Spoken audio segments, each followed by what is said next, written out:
उत्तर भारत के एक छोटे से कस्बे के बाहर खेतों और पीपल के पेड़ों के बीच एक पुराना हवेली जैसा घर खड़ा था। घर इतना पुराना था कि उसकी दीवारों पर जमी दरारें किसी बूढ़े के चेहरे की झुर्रियों जैसी लगती थीं। लोग उसे सांस लेने वाला घर कहते थे। क्यों? क्योंकि रात के समय उस घर से सांसों जैसी आवाजें आती थी। हूंग, हांग, हूफ कई लोगों ने सुना था, लेकिन कोई भी रात में पास जाने की हिम्मत नहीं करता। 25 साल पहले उस घर में एक परिवार रहता था, पति, पत्नी और उनका 10 साल का बेटा आरव। एक रात पूरा परिवार गायब हो गया। ना खून, ना लाश, ना कोई निशान। बस घर में दीवारों पर बच्चों के नाखूनों के खरोंच के निशान रह गए। आदित्य दिल्ली से आया एक फ्रीलांस राइटर सस्ती जगह ढूंढ रहा था।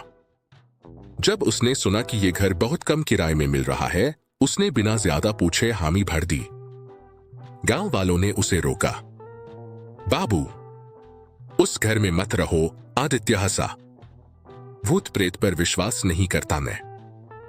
पहली ही रात घर में अजीब सी नमी और ठंडक थी।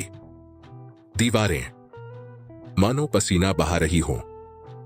रात के 12:47 बजे आदित्य को नींद में लगा जैसे कोई धीरे धीरे सांस ले रहा हो।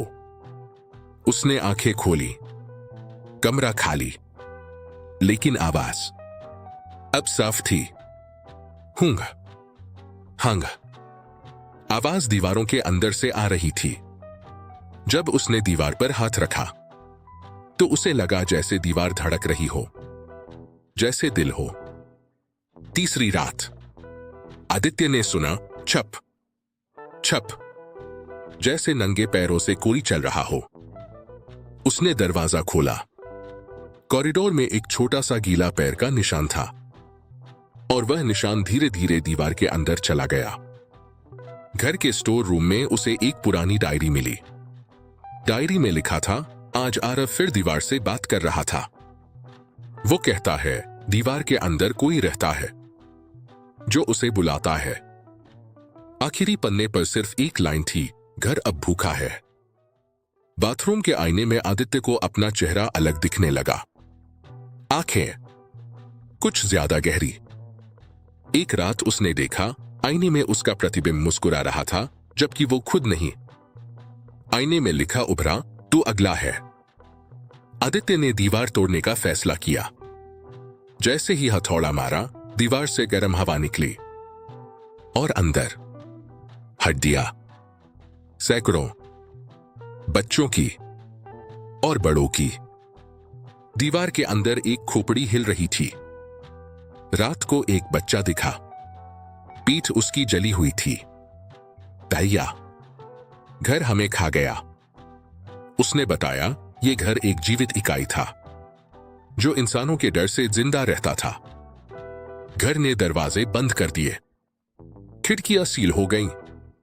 दीवारें सिकुड़ने लगीं। आदित्य की सांसें तेज हो गईं। घर उसे निगल रहा था।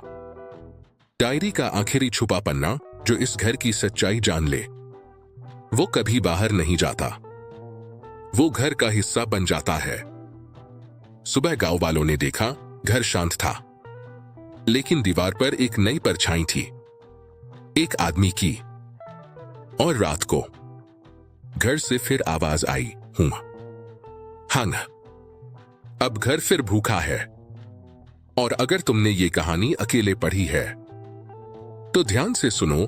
क्या तुम्हें दीवारों के अंदर सांसों की आवाज नहीं आ रही?